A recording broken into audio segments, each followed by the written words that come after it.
Assalamualaikum warahmatullahi wabarakatuh. Sahabat baca cerita yang dirahmati Allah. Di tengah lembah tandus Mekah, di antara bebatuan keras dan panas gurun, terdapat sebuah sumur yang selama berabad-abad melayani jutaan manusia. Raja meminumnya, ulama meminumnya, jemaah dari seluruh dunia meminumnya. Pertanyaannya, bagaimana sumber air di tengah lembah kering dapat terus dikenal manusia selama ribuan tahun? Hari ini kita akan menelusuri sejarah yang dimulai dari tangisan seorang bayi, perjuangan seorang ibu, hilangnya sebuah sumur, hingga penemuannya kembali setelah berabad-abad. Simak kisah ini sampai akhir. Bismillah, mari kita mulai ceritanya.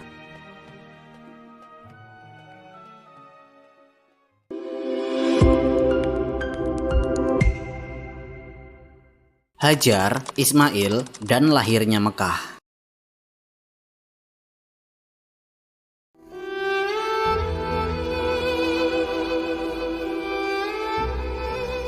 Nabi Ibrahim alaihissalam suatu hari membawa istrinya Hajar bersama putra mereka yang masih kecil Ismail menuju sebuah lembah. Tempat itu bukan kota, bukan perkampungan, dan tidak ada manusia yang tinggal di sana. Di lembah itu tidak terlihat pepohonan, tidak ada sumber air, dan tidak ada tanda-tanda kehidupan. Yang terlihat hanyalah tanah kering dan bebatuan. Nabi Ibrahim alaihissalam kemudian meninggalkan sebuah kantong berisi kurma dan sedikit air. Setelah itu, beliau mulai berbalik untuk pergi. Siti Hajar melihat Nabi Ibrahim mulai menjauh. Awalnya, mungkin beliau mengira suaminya hanya akan pergi sebentar. Namun, langkah Nabi Ibrahim terus menjauh. Siti Hajar lalu memanggil, "Wahai Ibrahim, kemana engkau akan pergi? Apakah engkau akan meninggalkan kami di lembah yang tidak ada manusia dan tidak ada apapun ini?" Nabi Ibrahim terus berjalan.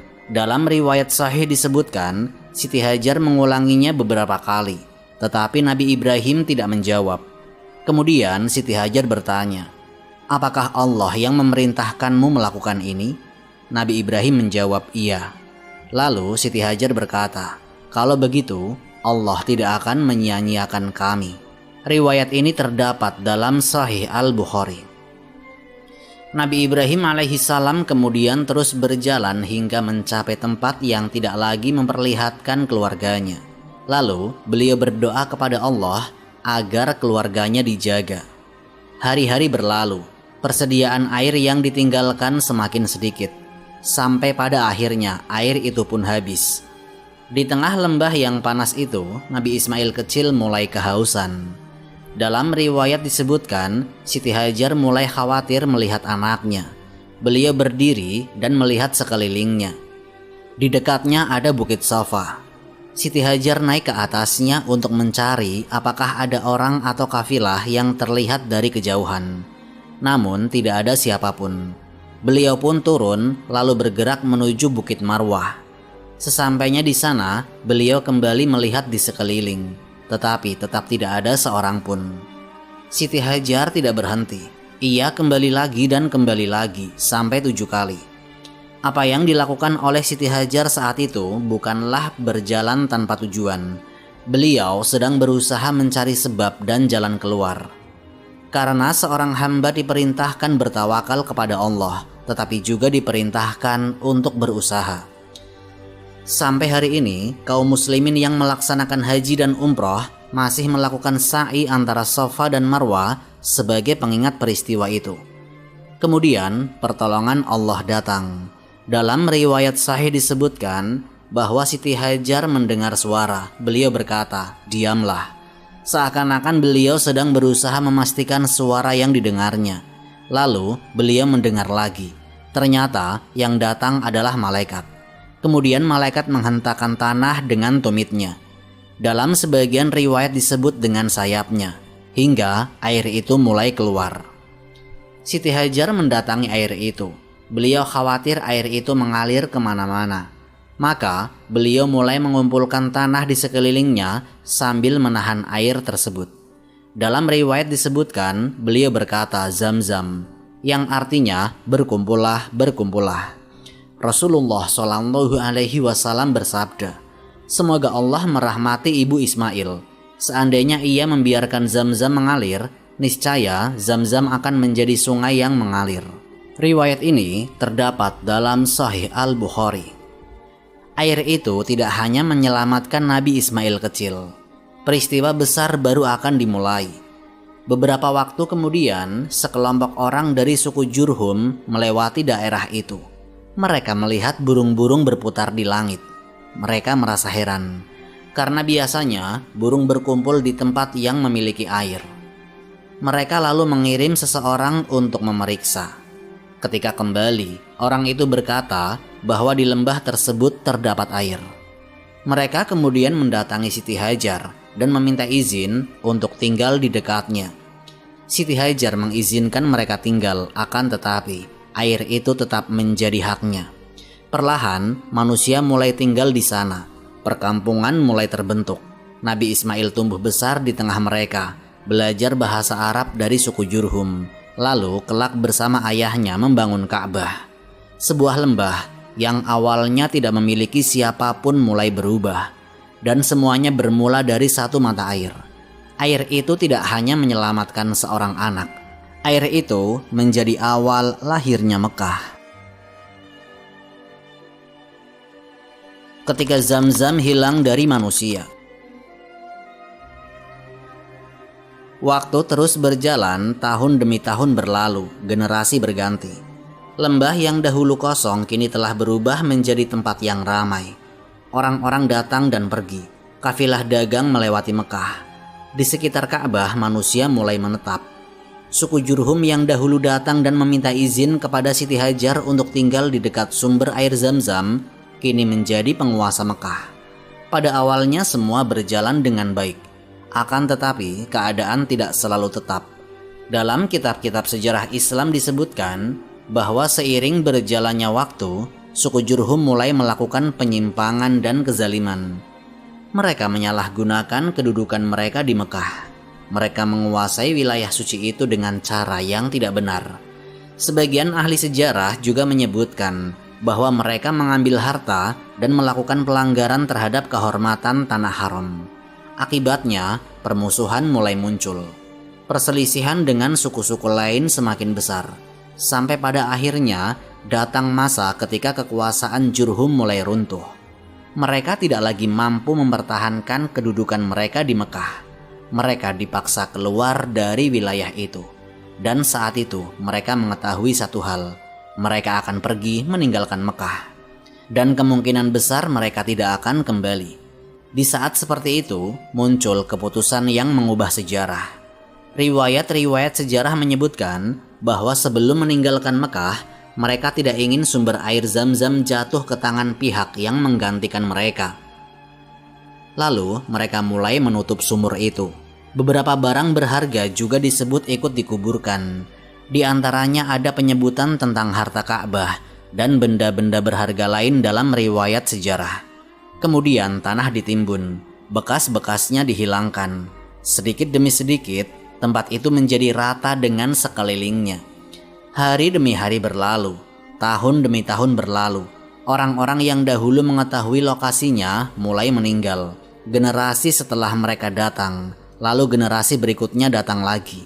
Dan pengetahuan itu mulai hilang. Tidak ada papan, tidak ada tanda, dan tidak ada petunjuk. Yang tersisa hanyalah cerita bahwa dahulu pernah ada sebuah sumur besar di dekat Ka'bah. Namun di mana letaknya, orang-orang tidak lagi mengetahuinya dengan pasti. Bayangkan keadaannya, sumber air yang dahulu menjadi sebab munculnya kehidupan di Mekah, kini tidak diketahui keberadaannya. Orang-orang berjalan di sekitar Ka'bah, mereka berdagang, mereka berkumpul, mereka tinggal di Mekah. Tetapi di bawah tanah yang mereka pijak, tersembunyi sesuatu yang pernah mengubah sejarah. Sumur yang dahulu menghidupi sebuah kota, kini seolah hilang tanpa jejak. Dan keadaan itu berlangsung bukan selama beberapa tahun, tetapi selama beberapa generasi. Abdul Muthalib dan penemuan kembali Zam-Zam. Berpuluh-puluh tahun berlalu, lalu berganti menjadi generasi. Kemudian generasi berikutnya datang lagi. Mekah tetap ramai, Ka'bah tetap didatangi manusia. Tetapi ada satu hal yang masih hilang, Zamzam belum ditemukan. Orang-orang mengetahui bahwa dahulu pernah ada sumur besar di dekat Ka'bah, tetapi lokasi tepatnya sudah tidak diketahui lagi. Sampai pada suatu waktu muncul seorang pemimpin Quraisy yang bernama Abdul Muthalib. Beliau adalah tokoh yang dihormati di Mekah dan kelak menjadi kakek Rasulullah Shallallahu Alaihi Wasallam. Dalam riwayat-riwayat sirah disebutkan bahwa Abdul Muthalib mulai melihat mimpi yang berulang. Di dalam mimpinya, beliau diperintahkan untuk menggali. Awalnya perintah itu belum jelas. Disebutkan bahwa beliau mendengar nama-nama yang belum beliau pahami.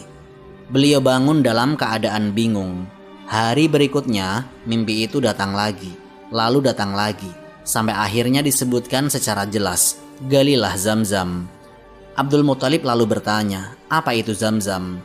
Lalu disebutkan kepadanya tanda-tanda tempatnya.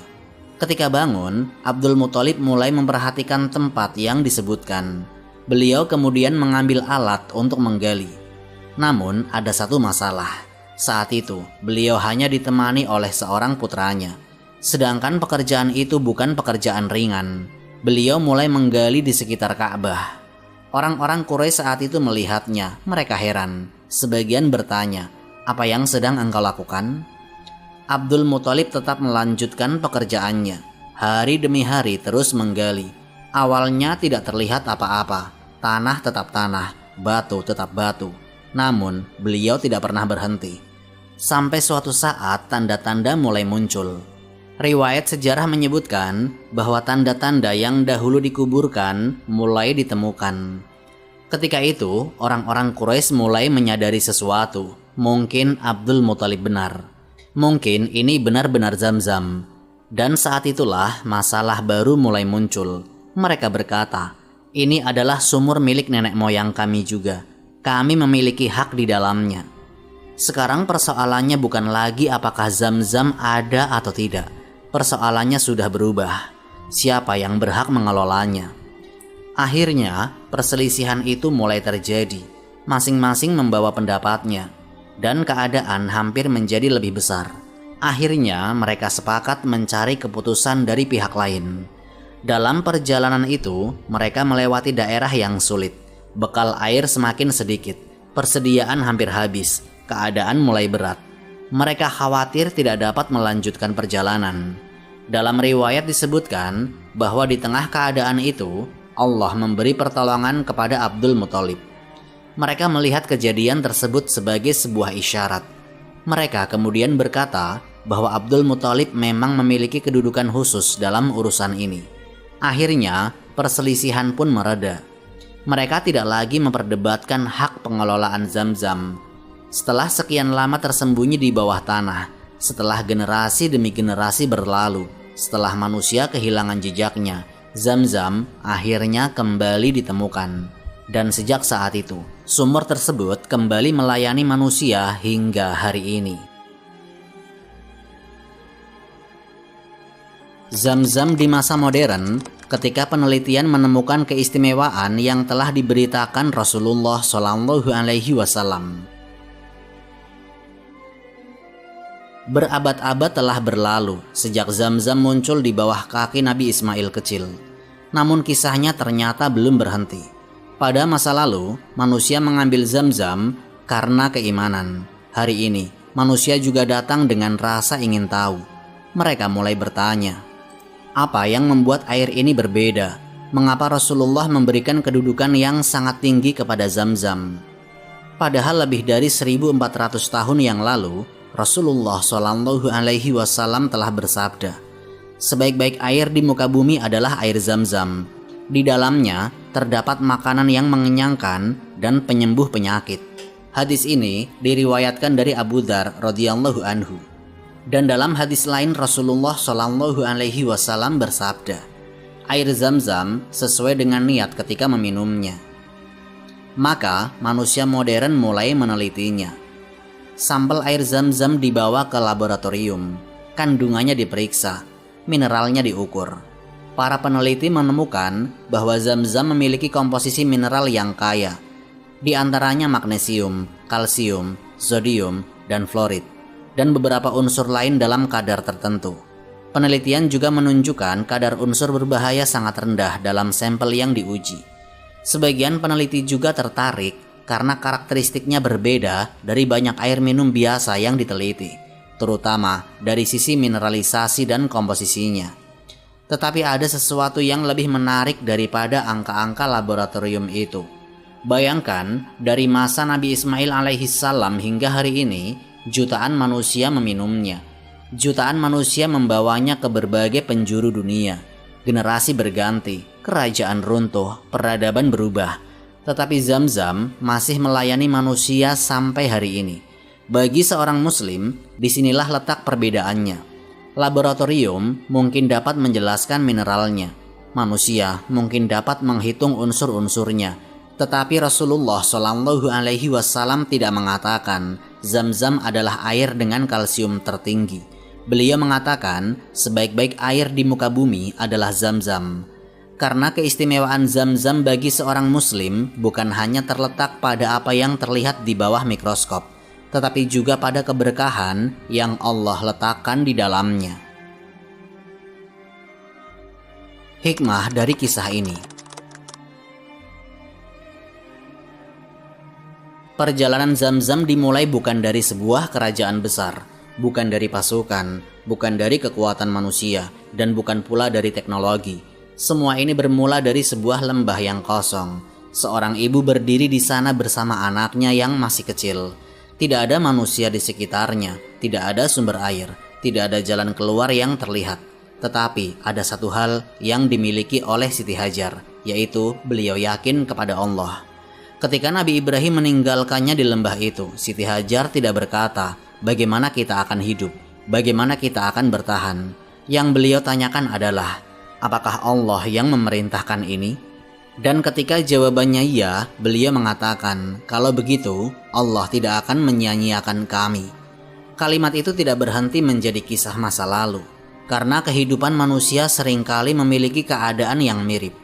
Ada saat seseorang berada dalam kesulitan, ada saat seseorang merasa tidak melihat jalan keluar, ada saat seseorang sudah berusaha tetapi hasilnya belum terlihat. Kisah Zam-Zam mengajarkan bahwa seorang hamba tetap berusaha, sebagaimana Siti Hajar berlari antara Safa dan Marwah. Tetapi seorang hamba juga menyerahkan hasil akhirnya kepada Allah Subhanahu wa Ta'ala, karena pertolongan Allah terkadang datang pada waktu yang tidak diduga manusia. Hari ini jutaan orang berdiri di Mekah. Mereka minum dari air yang sama, air yang dahulu keluar untuk menyelamatkan Nabi Ismail kecil, air yang menjadi sebab lahirnya Mekah. Dan mungkin jika Allah menghendaki, suatu hari nanti tangan kita juga akan memegang gelas yang berisi air itu. Kita meminumnya di dekat Ka'bah sambil mengangkat doa kepada Allah. Karena tidak ada yang tahu kapan Allah akan menulis nama seseorang menjadi tamunya. Jika Allah mengundangmu ke Baitullah pada suatu hari nanti, doa apa yang paling ingin engkau panjatkan saat meminum Zam-Zam? Wallahu a'lam bishawab. Semoga kisah ini memberikan manfaat dan menjadi pengingat bagi kita semua untuk terus memperbaiki diri serta meningkatkan ketaatan kepada Allah Subhanahu wa Ta'ala. Lebih dan kurangnya mohon dimaafkan. Yang benar datangnya dari Allah Subhanahu wa Ta'ala. Hilaf atau keliru itu datangnya dari saya pribadi sebagai manusia biasa. Sampai jumpa di kisah-kisah inspiratif berikutnya. Akhirul kalam, wassalamualaikum warahmatullahi wabarakatuh.